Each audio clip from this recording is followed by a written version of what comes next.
tolong jangan ambil mudah. Kalau anda mula ada masalah kebas, rasa kebas kaki, kebas tangan, kebaslah rasa kebas. Sebab sebenarnya tubuh badan sedang bagi signal ada yang tak kena pada tubuh badan. Kebas kadang-kadang ia adalah satu kesan yang sudah sampai tahap yang bahaya. Saya tu tak pelik ya, orang yang masalah kebas bila cek tahu-tahu penyakit yang kritikal sudah stesen 4. Bermula pada kebas saja. Okey, saya cerita pengalaman peribadi mak saya. Ibu saya pernah masalah kebas. Okey, rasa kebas sampai satu masa tak rasa apa-apa. Langsung tak rasa dah. Kaki semua tak rasa dan bedridden dalam beberapa bulan.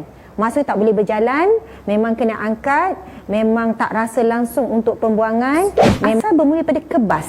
Lepas tu bila pergi cek, rupanya saraf tersepit, iaitu saraf tunjang belakang tersepit.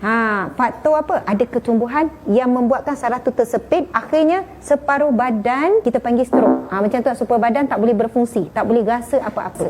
Dan sampai tahap dia sentuh dah tak rasa apa-apa dah. Saraf dah rosak dah.